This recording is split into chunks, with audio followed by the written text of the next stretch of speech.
Jacob, the trooper that he is, every night would pray that God would take away his tumor and that the spells would be gone. And every single night he prayed that. We prayed that together. So then, going through that time, we had to decide, otherwise Jake is completely normal. There's nothing wrong with him. So we have to decide, do you remove the tumor or don't you? And if you remove the tumor, he may not be able to tell you his wants and needs.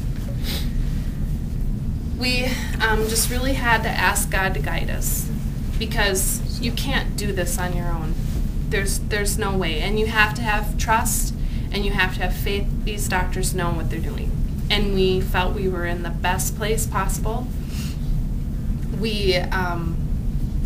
It felt right coming here. And so we had a meeting with the doctors in August, and we brought our parents, and they kind of laid it all down, and they had said that I looked the neurologist, Dr. Worrell, in the eye, and I said, I know you have to tell us the worst. I mean, you have to. But what is the likelihood? And she said it's very likely that these things will happen. Because we said, okay, so now we take it out, and now he has all these deficits when he's completely normal. And the doctor said, if you don't remove it, the tumor will take it over. So either we can do it, and they told us age and all those things are to his favor, because the older you get, the less plasticity the brain has, and they really were great at telling us, putting it all out there for us. But we said, well, then we're going to have to schedule it. And that was difficult.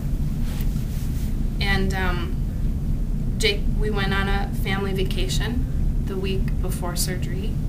Had a great time. And what did you catch? 6-pound northern and 31 inches. Off the dock. Yeah, it was pretty awesome. So we got home and prepared for surgery. And that wasn't easy, but we did it. So the day of surgery, we came in, and they brought us back, and the surgical team, the nurses and the anesthetists, they were all great. I was with him, and they're very compassionate. I mean, you can't ask. They were just really very sweet. And then we waited, and it was in God's hands. You have to just. We felt going into this, Paul and I we came to the conclusion that whatever happens after is going to be our new normal. And we have to do this. And it was not easy, but you have to. Oh, boo-hoo. Why? You thought it was hard? It's easy. Why was it easy? Well, I fell asleep the whole thing. So we saw Jake about 3:30, and to our surprise, there were no bandages. He was just laying there, and we were off. I'll let you tell. We were off to the right because the nurses were working on the left, and he could see us. And I'm like, he can see us. It's to the right. He said the first thing he said was, "Where's Morgan?" He wanted his sister. So then they came out and got me. He was really groggy. He fell asleep about TV. Yeah. He fell asleep about 8 o'clock. That he really fell asleep, and then Paul and Morgan went back to the hotel, and I was with him, and he was sleeping, and I wasn't sleeping much because it's hard to sleep. And I was just praying, and he woke up, and I had my iPod on, and I'm sitting there, and he says, what are you listening to, Mom? And I said, well, I had Christian music on, and he says, well, can I hear it? And well, sure, Jake. So I let him hear it, and he started singing the song, and at that moment I knew that it was going to be okay. And so we called Dad. It was 2 in the morning. Called him at the hotel. I said, you can't miss this part. I said, either you're going to come here or you're going to listen. And he listened, and Jacob sang a song, life song. So every time I hear that, I've heard it a few times, and it gets me every time. And he sang, and he was so giddy and happy, and we were like, you know what? You know, the doctor said, this is going to be 10 times harder for the parents than it ever will be for the child. And he was right, because we struggled, and he did great. And he, hardly no pain. How can they do a surgery like that and not have pain is beyond me. Next morning, we got him up to walk, and remember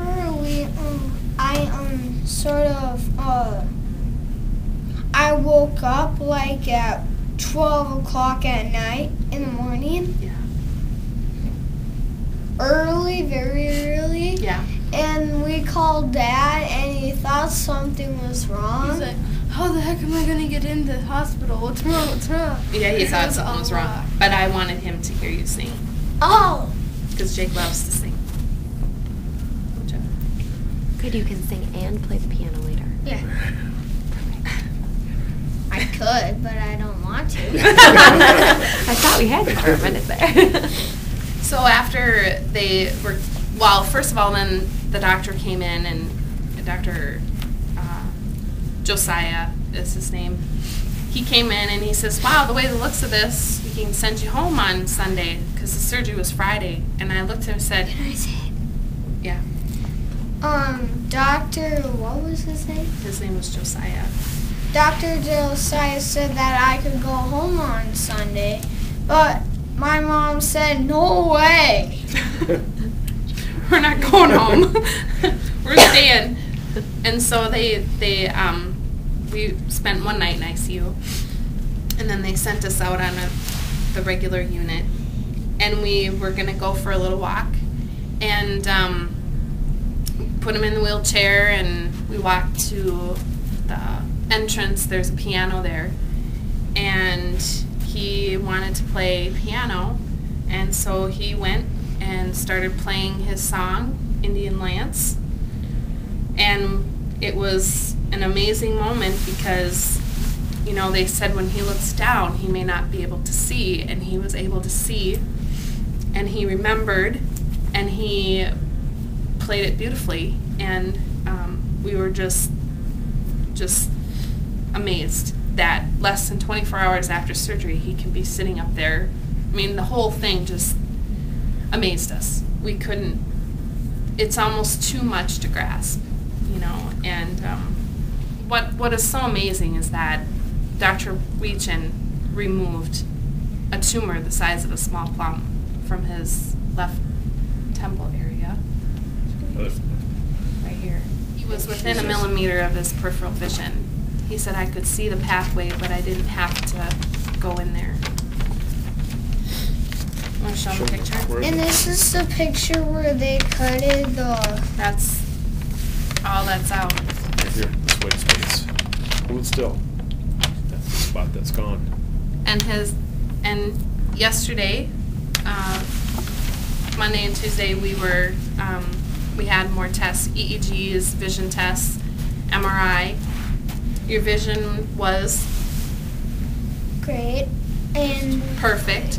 20/20, and peripheral vision was perfect. Your speech? good. No problem. No problem. No problem with comprehension. No. Nothing that we know of. And your MRI? Great. MRI was clear. And the EEG was awesome. EEG was real good. They did see a few areas that they're going to watch, and they're going to recheck them again in a year, but moral of the story is it's pretty much miracle that he is the same boy as going in as coming out, and we weren't ready for that. We were prepared for something a lot different. When Dr. Weechin came in to talk to us, the surgeon, after the day we were leaving for discharge. No, he called. No, the day we left on Monday. He, you know, how are things going? We're like, well, see for yourself. I mean, he's doing great. 2 days before, remember that? Yeah. And he called and he said the whole tumor was gone. And then those two started bawling and bawling and The whole bawling. family did. And then Morgan, and I didn't bawl. What did you say about him? Oh gosh. Come on, what did you say? Gotta say it. Oh. What did you say about Dr. Weechin? Oh no. Oh, that I love that man. So when Dr. Weechin came in to discharge us, I told him, thank you so much for everything that you've done for us. You've given Jacob a hopeful life. I mean, he didn't know what it would be like. And he said that it wasn't just me, it was my team.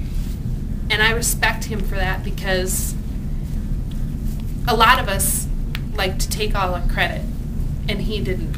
And I thought that was pretty great of him.